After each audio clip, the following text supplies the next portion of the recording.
student, I am Sunita Jha in English grammar. This is our 7th topic phrases and clause. Student, phrases और clause मैंने आपको with example with exercise previous videos में कराए हैं. अगर आपको वो वीडियो देखने हैं तो मैंने डिस्क्रिप्शन में लिंक दे दिया है, आप वहाँ जाके देख सकते हैं. स्टूडेंट, ये हमारे वीडियो का इस टॉपिक का पार्ट 10 है और यहाँ पे हम फ्रेजेस और क्लॉज दोनों ही विद एक्सरसाइज रिकॉल करेंगे. तो एक्सरसाइज करने से पहले मैं आपको फ्रेजेस और क्लॉज शॉर्ट में बता देती हूँ. तो स्टूडेंट, फ्रेजेस क्या होते हैं? फ्रेजेस वर्ड्स का वह ग्रुप होता है जो कंप्लीट सेंस नहीं देता है. इसमें सब्जेक्ट और वर्ब दोनों एक साथ नहीं आते हैं. सब्जेक्ट आता है तो वर्ब नहीं आता, वर्ब आता है तो सब्जेक्ट नहीं आता और कभी कभी सब्जेक्ट और वर्ब दोनों ही एक साथ नहीं आते हैं. और क्लॉजेस क्या है? क्लॉजेस वर्ड्स का वह ग्रुप है जो कंप्लीट सेंस दे भी सकते हैं और ऐसा भी हो सकता है कि कंप्लीट सेंस ना दें. तो जो क्लॉज कंप्लीट सेंस देते हैं उन्हें हम इंडिपेंडेंट क्लॉज कहते हैं और जो क्लॉज कंप्लीट सेंस नहीं देते उनको हम डिपेंडेंट क्लॉज कहते हैं. अब ये डिपेंडेंट क्लॉज भी स्टूडेंट 3 होते हैं: नाउन क्लॉज, एडजेक्टिव क्लॉज और एडवर्ब क्लॉज. अब स्टूडेंट, हम अपनी एक्सरसाइज स्टार्ट कर देते हैं. तो देखते हैं. और हाँ, क्लॉज के बारे में एक चीज़ आपको और बतानी है कि क्लॉज सब में सब्जेक्ट और वर्ब दोनों ही होता है. चाहे वो डिपेंडेंट क्लॉज हो चाहे इंडिपेंडेंट क्लॉज हो, इसमें सब्जेक्ट और वर्ब दोनों ही होते हैं. अब हम अपनी एक्सरसाइज स्टार्ट करते हैं. तो देखिए, एक्सरसाइज 5 है ये हमारी. ये क्या कहती है? Identify the clause, noun clause, adjective clause और adverb clause and phrase, noun, adjective, verb, adverb और प्रीपोजिशन फ्रेज आपको यहाँ पे इन सेंटेंस को देख के आइडेंटिफाई करने हैं. ठीक है स्टूडेंट, तो हम स्टार्ट करते हैं अपने फर्स्ट सेंटेंस से. I saw the black zebra at the zoo. तो देखिए, द ब्लैक जेब्रा जो मेरा वर्ड का ग्रुप है ना, ये स्टूडेंट मेरा एक फ्रेज है. अब ये कौन सा फ्रेज है? कौन सा फ्रेज है? ये हमारा है नाउन फ्रेज, क्योंकि जेब्रा के बारे में बात हो रही है ना, और जेब्रा तो एक नाउन है ना. तो ये हमारा क्या होगा? ये हमारा हो गया नाउन फ्रेज. तो यहाँ पे नाउन के लिए हम लिख देते हैं एन और फ्रेज के लिए लिख देते हैं टी. ठीक है स्टूडेंट, अब आगे बढ़ते हैं. He expected that he would win a prize. अब आप देखिए कि यहाँ पे that he would win a prize, ये जो मेरा है ये एक डिपेंडेंट क्लॉज है. मैंने आपको बताया था कि डिपेंडेंट क्लॉज जो होते हैं वह सब ऑर्डिनेट कंजक्शन से स्टार्ट होते हैं और ये बहुत सारे होते हैं. दैट है ना, एज और व्हेन, व्हाट, वेयर, विच, ढेर सारे सब ऑर्डिनेट कंजक्शन होते हैं. उनकी लिस्ट पूरी की पूरी मैंने आपको प्रीवियस वीडियो में दी है, आप वहाँ जाके देख सकते हैं. अब देखिए, ये जो मेरा है ये मेरा डिपेंडेंट क्लॉज है, that he would win a prize, है ना. अब मेरा इंडिपेंडेंट क्लॉज क्या है? ही एक्सपेक्टेड, है ना. वह एक्सपेक्ट करते हैं, उन्होंने एक्सपेक्ट किया. क्या एक्सपेक्ट किया? तो जो हमें क्या का आंसर दे स्टूडेंट, वो होता है हमारा नाउन क्लॉज. ठीक है, वह एक्सपेक्ट करते हैं. क्या एक्सपेक्ट करते हैं? तो ये मेरा है नाउन क्लॉज, क्योंकि जो हमें क्या का आंसर दे वो होता है नाउन क्लॉज. ठीक है स्टूडेंट, ठीक है. वह एक्सपेक्ट करते हैं कि वह फर्स्ट प्राइज जीतेंगे. ठीक है, आगे बढ़े. Going to movie is his hobby. अब यहाँ पे स्टूडेंट, गोइंग टू मूवी, ये जो है ना वर्ड का ग्रुप, ये मेरा एक फ्रेज है. ठीक है, अब ये मेरा कौन सा फ्रेज है? ये मेरा है स्टूडेंट नाउन फ्रेज. अब आपके मन में सवाल आएगा कि मैम, मूवी तो चलो एक नाउन की तरह है और गोइंग तो एक वर्ब है, तो ये फ्रेज कैसे हुआ? इसमें तो सब्जेक्ट और वर्ब दोनों आ गए, तो ये फ्रेज कैसे है? स्टूडेंट, फ्रेज ये इसलिए है, सबसे पहली बात तो आप ये देखिए कि इससे पहले एक हेल्पिंग वर्ब लगा है. हेल्पिंग वर्ब कब आता है? हेल्पिंग वर्ब तो सब्जेक्ट हेल्पिंग वर्ब से पहले क्या आता है? हेल्पिंग वर्ब से पहले सब्जेक्ट आता है. तो उस हिसाब से देखा जाए तो ये एक सब्जेक्ट, ये जो वर्ड का ग्रुप है ये एक सब्जेक्ट की तरह काम कर रहा है, क्योंकि ये हेल्पिंग वर्ब से पहले आया है. और स्टूडेंट, यहाँ पे जो ये गोइंग वर्ब है ना, ये वर्ब की तरह काम नहीं कर रहा है, ये एक नाउन की तरह काम कर रहा है. जैसे देखो, मैं आपको बताती हूँ, मैं एक सेंटेंस बनाती हूँ, पढ़ना अच्छी आदत है. अब यहाँ पे मेरा सब्जेक्ट क्या है, यहाँ पे मेरा सब्जेक्ट क्या है, पढ़ना, है ना। तो पढ़ना सब्जेक्ट है, तो हालांकि पढ़ना एक वर्ब है, रीडिंग जिसको है ना, रीडिंग एक वर्ब है, लेकिन यहाँ पे ये सब्जेक्ट की तरह वर्क करेगा। रीडिंग इज गुड हैबिट, ये एक सब्जेक्ट की तरह काम कर रहा है, ये एक वर्ब की तरह काम नहीं कर रहा है ना। और ये सब्जेक्ट की तरह काम कर रहा है और एक नाउन की तरह भी काम कर रहा है। ठीक है, ऐसे ही मैं बोलूँ playing is good for health, तो यहाँ पे जो मेरा प्लेइंग वर्ब है ना, ये यहाँ पे प्लेइंग जो है ये वर्ब की तरह काम नहीं कर रहा है, ये एक नाउन की तरह काम कर रहा है, क्योंकि मैं जिस यहाँ पे मेरा सब्जेक्ट ही प्लेइंग है ना। खेलना अच्छी आदत है, तो मैं किसके बारे में बात कर रही हूँ, मैं तो खेलने के बारे में बात कर रही हूँ ना। और खेलना सब्जेक्ट है, और जो सब्जेक्ट होता है वो नाउन की तरह एक्ट करता है, इसलिए यहाँ पे प्लेइंग जो है वो एक वर्ब होते हुए भी नाउन की तरह एक्ट कर रहा है। ऐसा होता है हमारा जेरेंड में। तो ये जो हमारा है नाउन फ्रेज ऑफ जेरेंड, तो ये हमारा है तो नाउन फ्रेज, पर ये नाउन फ्रेज ऑफ जेरेंड है, तो हम इसको नाउन फ्रेज बोलेंगे। ठीक है ना स्टूडेंट, तो यहाँ पे मैं इसे बोलूंगी नाउन फ्रेज। आपको समझ आ गया होगा। ठीक है, आगे बढ़ते हैं। he wanted an apple। अब देखिए ये जो an apple है ना स्टूडेंट, ये जो मेरा वर्ड का ग्रुप है ना, ये एक नाउन की तरह एक्ट कर रहा है, नाउन फ्रेज की तरह, है ना, क्योंकि ये क्लॉज तो है नहीं। अब ये कौन सा फ्रेज है, ये है नाउन फ्रेज, क्योंकि एप्पल की बात हो रही है, तो एप्पल की बात हो रही है, तो ये मेरा हो गया नाउन फ्रेज। ठीक है स्टूडेंट, नाउन फ्रेज। आगे बढ़ते हैं। No one knows where he lives. Where he lives, ये जो मेरा वर्ड का ग्रुप है स्टूडेंट, ये क्लॉज की तरह काम कर रहा है। अब ये क्लॉज कौन सा है, नो वन नो, कोई नहीं जानता क्या, और जो क्लॉज क्या का आंसर दे वो क्या होता है, वो नाउन क्लॉज होता है। जब हमें क्या का आंसर पूछा, जब इंडिपेंडेंट क्लॉज में क्या का आंसर पूछा जाए, तो वो हमारा होता है नाउन क्लॉज। ठीक है स्टूडेंट, आगे बढ़े। I saw a tall giraffe, तो यहाँ पे है टॉल जिराफ। ये स्टूडेंट क्या है, ये एक फ्रेज है।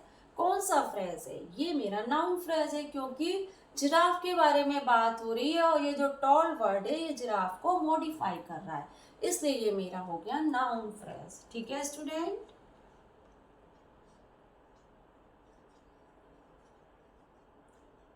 आगे बढ़ते हैं। My mother is working in the kitchen. अब देखिए ये जो है ना इन द किचन, ये मेरा एक फ्रेज है। अब स्टूडेंट ये मेरा कौन सा फ्रेज है, माई मदर इज वर्किंग, मेरी मम्मी काम कर रही है।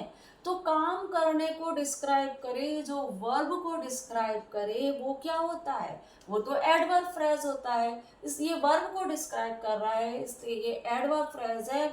और एडवर्ब फ्रेज भी कौन सा है, एडवर्ब फ्रेज ऑफ प्लेस है, क्योंकि ये बताया जा रहा है कि काम किस जगह पे हो रहा है, इसलिए ये मेरा हो गया एडवर्ब एडवर्ब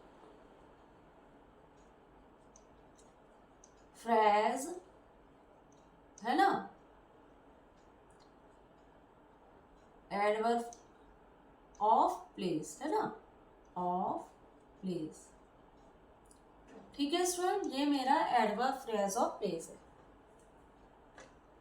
ठीक है, अब आप देखिए आपके मन में स्टूडेंट एक सवाल आएगा कि मैम ये इन द किचन जो फ्रेज है, इसको क्या हम प्रीपोजिशनल फ्रेज नहीं बोल सकते, क्योंकि देखिए ये प्रीपोजिशन से स्टार्ट हुआ है और क्या है, ऑब्जेक्ट पे खत्म हो रहा है। तो ये प्रीपोजिशनल फ्रेज में भी तो ऐसा ही होता है कि प्रीपोजिशन से स्टार्ट होता है और ऑब्जेक्ट पे खत्म होता है। स्टूडेंट इसको हम प्रीपोजिशनल फ्रेज तो बोल सकते हैं, लेकिन ये हमारा प्रीपोजिशनल फ्रेज ऑफ एडवर्ब है ना, क्योंकि ये वर्ब को डिस्क्राइब कर रहा है, इसलिए ये मेरा प्रीपोजिशनल फ्रेज ऑफ एडवर्ब है। अच्छा, प्रीपोजिशनल फ्रेज की क्या पहचान होती है स्टूडेंट, कि प्रीपोजिशनल फ्रेज प्रीपोजिशन से स्टार्ट होते हैं, ऑब्जेक्ट पे खत्म होते हैं, और ये वर्ब और नाउन दोनों को डिस्क्राइब करते हैं, है ना।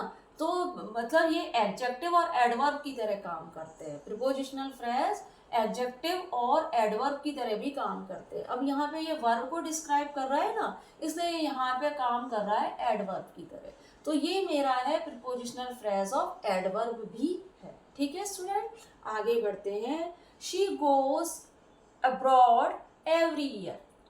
तो देखिए ये जो एवरी ईयर वर्ड का ग्रुप है ना स्टूडेंट, ये मेरा क्या है, एक फ्रेज है। गोज अब्रॉड, कहाँ की बात हो रही है, अब्रॉड जाने की, विदेश जाने की बात हो रही है। वर्ब को जो डिस्क्राइब करे वो कौन सा फ्रेज होता है, जो वर्ब को डिस्क्राइब करे वो होता है एडवर्ब फ्रेज। ठीक है ना,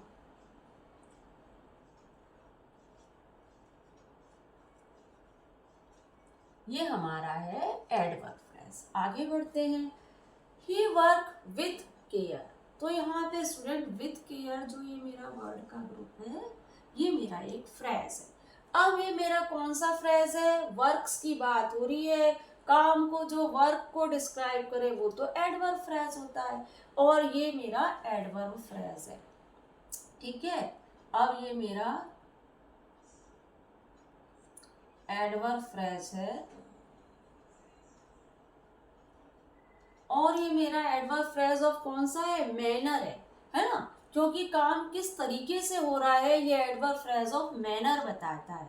तो ये मेरा है मैनर। ठीक है स्टूडेंट, अच्छा अब यहाँ भी आपके मन में सवाल आ रहा हो कि मैम यहाँ विथ प्रीपोजिशन है और केयर आया है, तो ये प्रीपोजिशनल फ्रेज तो नहीं है, ये प्रीपोजिशनल फ्रेज तो नहीं है स्टूडेंट, क्योंकि यहाँ पे प्रीपोजिशन के बाद ऑब्जेक्ट नहीं आया है, इसलिए ये प्रीपोजिशनल फ्रेज नहीं है, ये एडवर्ब फ्रेज ऑफ मैनर है। अच्छा ये जो हमारा जो एडवर्ब फ्रेज है ये कौन सा है, ये मेरा एडवर्ब फ्रेज ऑफ टाइम है स्टूडेंट, क्योंकि काम अबाउट विदेश जाया जा रहा है, कब जाया जा रहा है, हर साल जाया जा रहा है, तो ये एडवर्ब फ्रेज ऑफ टाइम हो गया। ठीक है ना स्टूडेंट, क्योंकि ये समय को बता रहा है ना, इसलिए ये एडवर्ब फ्रेज ऑफ टाइम हो गया। ठीक है, और ये जो मेरा है एडवर्ब फ्रेज ऑफ प्लेस है। ठीक है, आगे बढ़ते हैं।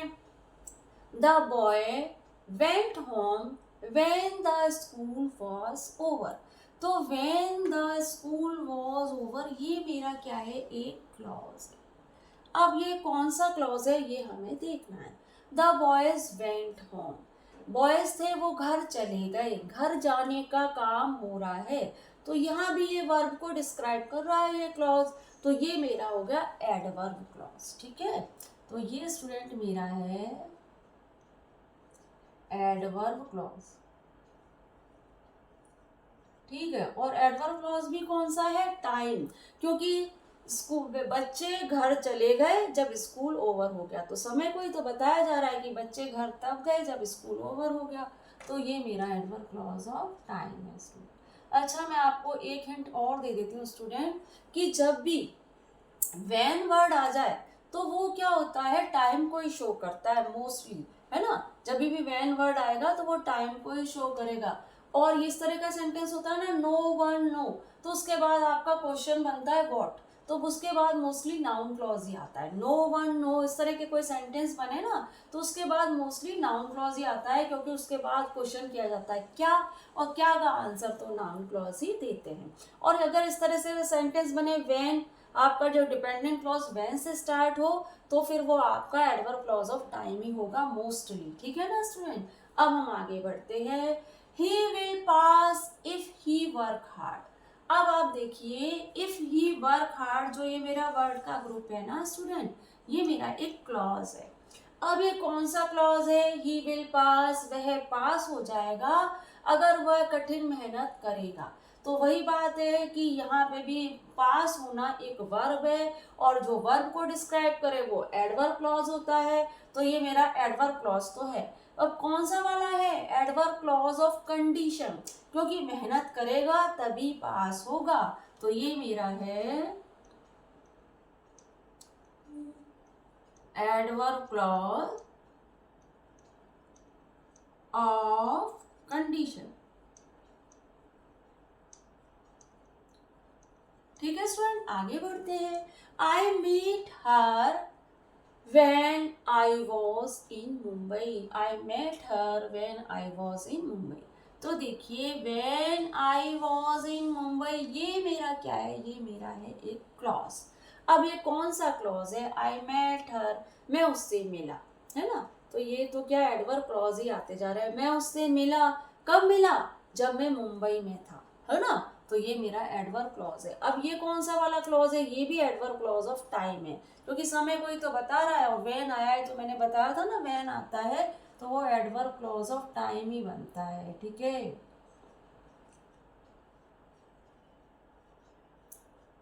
ये हमारा क्या है, एडवर्ब क्लॉज ऑफ टाइम है, ठीक है student.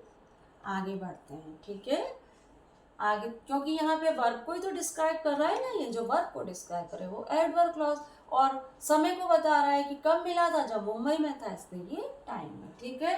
This is the boy who saved our child life, who saved our child life, ये मेरा एक क्लॉज है, ठीक है स्टूडेंट। कौन सा क्लॉज है ये मेरा क्लॉज है। दिस इज द बॉय, यह लड़का, है ना, तो यह लड़का, तो यहाँ पे तो जो बॉय क्या है, एक नाउन है, तो जो नाउन को डिस्क्राइब करे वो क्या होता है, एडजेक्टिव होता है। तो ये जो मेरा वर्ड का ग्रुप है, ये नाउन को डिस्क्राइब कर रहा है, इसलिए ये मेरा एक एडजेक्टिव क्लॉज है, ठीक है।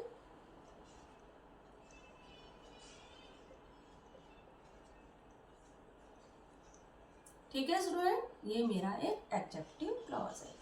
This is house that Jack built, है ना, तो यह देखिए यहाँ पे है दैट जैक बिल्ट, ठीक है। तो आप देखिए, this is the house, house के बारे में बात हो रही है, हाउस एक नाउन है, और जो नाउन को डिस्क्राइब करे वो एडजेक्टिव क्लॉज होता है, ठीक है स्टूडेंट। तो ये हो गया,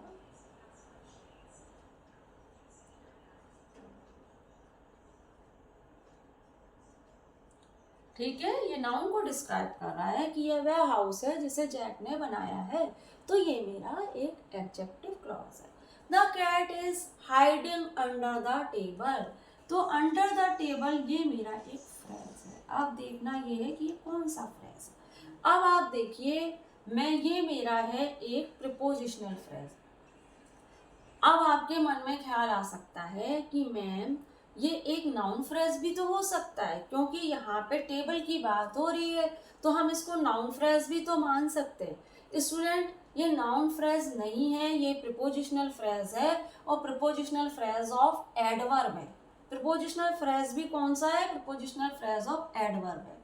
क्योंकि ये नाउन फ्रेज इसलिए नहीं है क्योंकि यहाँ पे the cat is hiding, cat छुपी हुई है, तो छुपे होने का काम जो है उसको ये वर्ड का ग्रुप डिस्क्राइब कर रहा है, इसलिए ये जो है ये एक एडवर्ब फ्रेज और प्रिपोजिशन की तरह काम कर रहा है, ठीक है ना।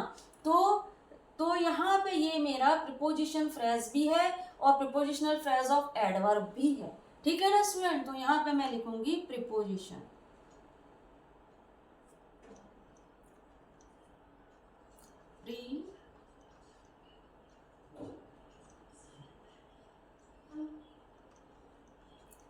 प्रिपोजिशनल फ्रेज, ठीक है,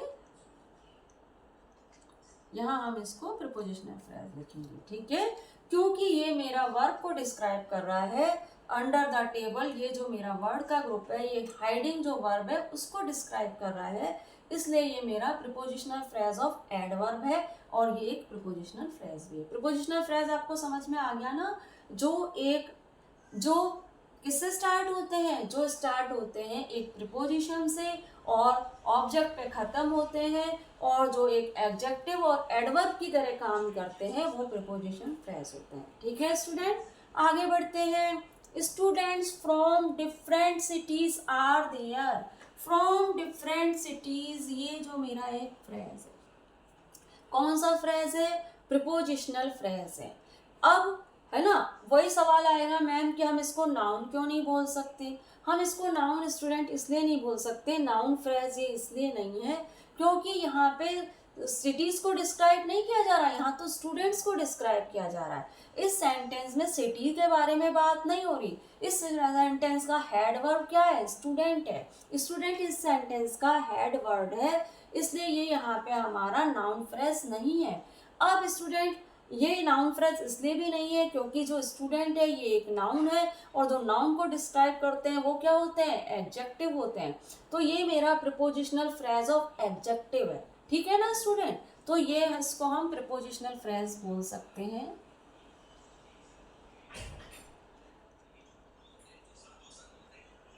तो ये हमारा प्रीपोजिशनल फ्रेज है।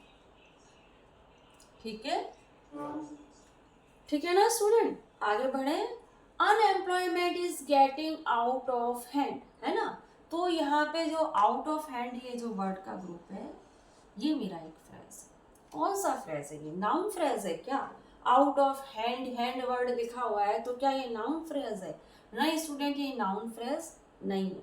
क्यों ये नाउन फ्रेज इसलिए नहीं है क्योंकि देखिए यहाँ पे वर्ब आया है गेटिंग, और ये गेटिंग वर्ब है, तो ये जो वर्ब को डिस्क्राइब करे वो तो एडवर्ब होते हैं। तो ये मेरा प्रीपोजिशनल फ्रेज ऑफ एडवर्ब है, ये नाउन फ्रेज नहीं है। तो इसको मैं प्रीपोजिशनल फ्रेज मान सकती हूँ। ठीक है,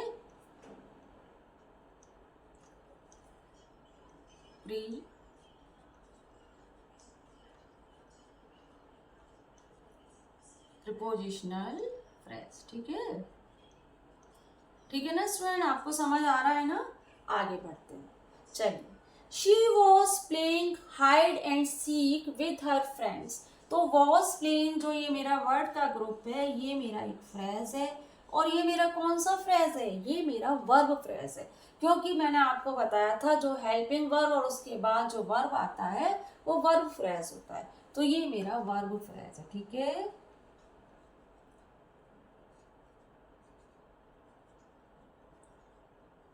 आगे बढ़ते हैं। I offered water to the servant working in the home. To the servant, to the servant working in the home, ये पूरा का पूरा जो वर्ड का ग्रुप है ये मेरा एक फ्रेज है। इतना बड़ा फ्रेज है। अब स्टूडेंट आप कहोगे मैम ये फ्रेज कैसे है? यहाँ पे तो सर्वेंट सब्जेक्ट है और वर्किंग वर्ब है, तो ये फ्रेज कैसे हुआ? स्टूडेंट यहाँ पे ये जो वर्किंग वर्ड आया है ये एज अ वर्ब काम नहीं कर रहा है, ये एज अ पार्टिसिपल काम कर रहा है। ठीक है, अगर ये वर्ब होता तो ये सेंटेंस ऐसे होता, the servant is working in the home.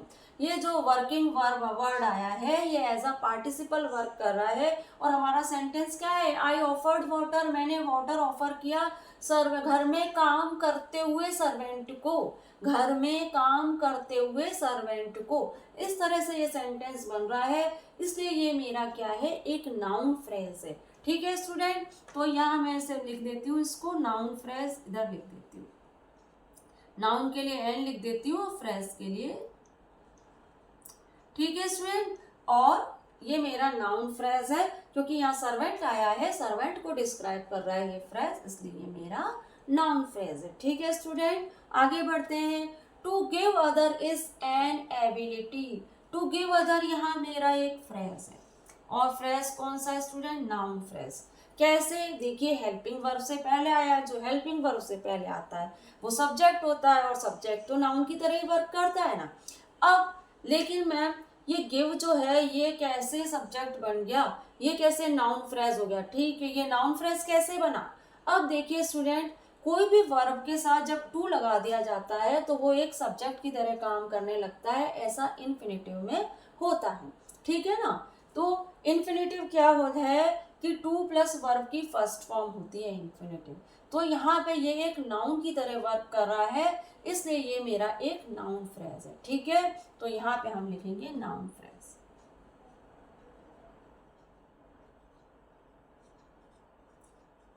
ठीक है स्टूडेंट, अब आगे बढ़ते हैं। देखिए making sketch is make me happy. Making sketches जो है ये मेरा एक फ्रेज है। अब फिर वही सवाल मैम, मेकिंग तो वर्ब है, स्केचेस वर्ब और आपका जो नाउन है वो दोनों एक साथ आ रहे हैं, तो ये कैसे हो सकता है फ्रेज में? तो स्टूडेंट यहाँ पे ये सेंटेंस कह रहा है स्केच बनाना मुझे खुशी देता है। स्केच बनाना ये पूरा का पूरा जो वर्ड का ग्रुप है एक नाउन की तरह एक्ट कर रहा है। यहाँ पे जो मेक है, मेक में आईएनजी लगा के इसको एक सब्जेक्ट की तरह बनाया गया है ना। ये एक सब्जेक्ट की तरह तो काम कर रहा है स्केच बनाना, है ना, हेड वर्ड की तरह काम कर रहा है, इसलिए यहाँ पे ये एक नाउन की तरह एक्ट कर रहा है। और ये ऐसा जेरेंड में होता है, इस सेंटेंस में भी मैंने आपको बताया था। तो ये मेरा क्या है? ये मेरा एक नाउन फ्रेज है। ठीक है ना, तो इस हिसाब यहाँ पे मैं इसको लिख कर लेते हैं हम इसको, इसका ये है ना नाउन फ्रेज। ठीक है, नाउन फ्रेज। क्योंकि जब हमारा वर्ब ही हेड वर्ड है तो फिर वो एक सब्जेक्ट की तरह वर्क करता है। जब हमारा वर्ब हेड वर्ड है तो फिर वो एक सब्जेक्ट की तरह काम करेगा, वो वर्ब की तरह काम नहीं करेगा। ऐसा जेरेंड में होता है। और देखिए ये हेल्पिंग वर्ब से पहले आया है, इसलिए भी ये हमारा नाउन फ्रेज है। ठीक है स्टूडेंट, आगे चलते हैं। He expected to reach home early. To reach home early ये मेरा एक फ्रेज है। ठीक है स्टूडेंट, अब देखिए, अब आपको फिर वही समस्या कि मैम रीच वर्ब है और होम तो एक नाउन है, तो ये कैसे फ्रेज है? मैं कह रही हूँ ये फ्रेज है। अब ये फ्रेज कैसे है? यहाँ पे तो वर्ब और नाउन दोनों ही है, तो ये फ्रेज कैसे हो गया? सब्जेक्ट भी है और वर्ब भी है। तो स्टूडेंट ये वर्ब ऐसे है क्योंकि यहाँ पे आप देखिए ये जो टू रीच है ना, ये वर्ब की इन्फिनिटिव फॉर्म है। इन्फिनिटिव फॉर्म में हम वर्ब के साथ जब टू लगा देते हैं तो फिर वो एक वर्ब की तरह एक्ट नहीं करती है। ठीक है ना। अब आप देखिए इस सेंटेंस में आप यहाँ पे कोई सा भी वो ले लें, कोई सा भी वर्ड ले लें, ही ले लें, दे ले लें, यू ले लें, वी ले लें, आप कोई सा भी सब्जेक्ट के रूप में किसी को सिंगुलर सब्जेक्ट लें चाहे प्लूरल सब्जेक्ट लें, कोई सा भी प्रोनाउन ले लें आप, है ना, सिंगुलर लें चाहे प्लूरल लें, कोई भी लें, इस रीच पे कोई असर नहीं पड़ेगा, है ना, क्योंकि ये वर्ब की इन्फिनिटिव फॉर्म है। मैं इसको बोलूँ they expected to reach home early, है ना, we expected to reach home early, मैं यहाँ पे दे लिखूँ, ही लिखूँ, वी लिखूँ, शी लिखूँ, ये रीच वर्ड पे कोई फर्क नहीं पड़ेगा क्योंकि ये वर्ब की इन्फिनिटिव फॉर्म है, इसलिए ये यहाँ पे एक वर्ब की तरह काम नहीं कर रही है। ठीक है ना स्टूडेंट, इसलिए ये मेरा जो वर्ड का ग्रुप है टू रीच होम अर्ली, ये एक नाउन फ्रेज है क्योंकि यहाँ पे होम को डिस्क्राइब किया जा रहा है। ठीक है, तो ये मेरा है नाउन फ्रेज।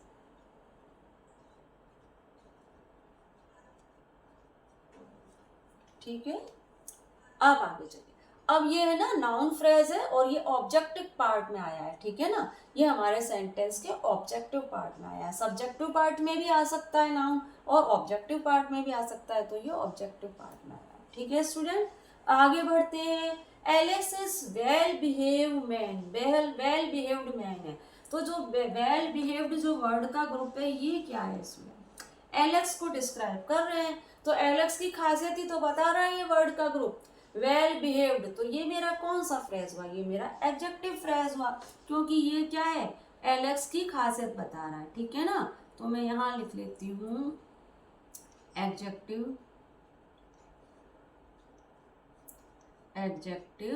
फ्रेज। ठीक है, क्योंकि ये एलेक्स को डिस्क्राइब कर रहा है वेल बिहेव वर्ड, इसलिए ये मेरा एक एडजेक्टिव फ्रेज है। ठीक है स्टूडेंट, आगे चलते हैं। As he was ill he could not come to school, तो एज ही वॉज इल ये मेरा क्या है? डिपेंडेंट क्लॉज है। ठीक है student, he could not come to school, वह स्कूल नहीं आ सकता। क्यों नहीं आ सकता? ना आने का कारण, स्कूल ना आने का कारण बता रहा है ये वर्ड का group as he was ill, तो ये क्या है? वर्ब को ही तो डिस्क्राइब कर रहा है, स्कूल नहीं आना, नहीं आने का, है ना, इसलिए ये मेरा क्या है? एडवर्ब क्लॉज है क्योंकि ये वर्ब को डिस्क्राइब कर रहा है, इसलिए ये एडवर्ब क्लॉज तो है। और ये मेरा कौन सा है? एडवर्ब क्लॉज ऑफ रीजन है क्योंकि स्कूल ना आने का कारण ये वर्ड्स का ग्रुप बता रहा है, तो ये मेरा है एडवर्ब क्लॉज ऑफ रीजन। ठीक है, क्लॉज ऑफ रीजन, रीजन या, है ना, रीजन या फिर हम कॉज भी बोल सकते हैं। ठीक है, तो ये मेरा जो वर्ड का ग्रुप है ये मेरा कह रहा है ये है adverb clause of causes and reason. ठीक है स्टूडेंट, अच्छा स्टूडेंट, ये वाला जो सेंटेंस मैंने प्रीवियस वीडियो में आपको एडवर्ब क्लॉज ऑफ प्लेस बता दिया था, तो आप, है ना, एडवर्ब क्लॉज ऑफ पर्पस बता दिया था, तो ये एडवर्ब क्लॉज ऑफ पर्पस नहीं है, इसको आप करेक्ट कर लीजिए, ये एडवर्ब क्लॉज ऑफ रीजन है। ठीक है ना, क्योंकि यहाँ पे ना आने का कारण बताया जा रहा है, बीमारी के कारण, तो ये रीजन ही बता रहा है, इसलिए ये मेरा एडवर्ब क्लॉज ऑफ पर्पस नहीं है, ये रीजन है। अब स्टूडेंट इस तरह से हमने फ्रेजेस और क्लॉज बहुत अच्छे से डिटेल में पढ़ लिए हैं। अब मैं kind of sentence based of structure का वीडियो बनाऊंगी जिसमें हम सिंपल, कंपाउंड और कॉम्प्लेक्स सेंटेंस डिटेल में पढ़ेंगे। स्टूडेंट, अगर आपको मेरे वीडियो इंफॉर्मेबल लगते हैं तो प्लीज़ आप मेरे वीडियो को लाइक करें, शेयर करें और सब्सक्राइब करें। और thank you for watching student.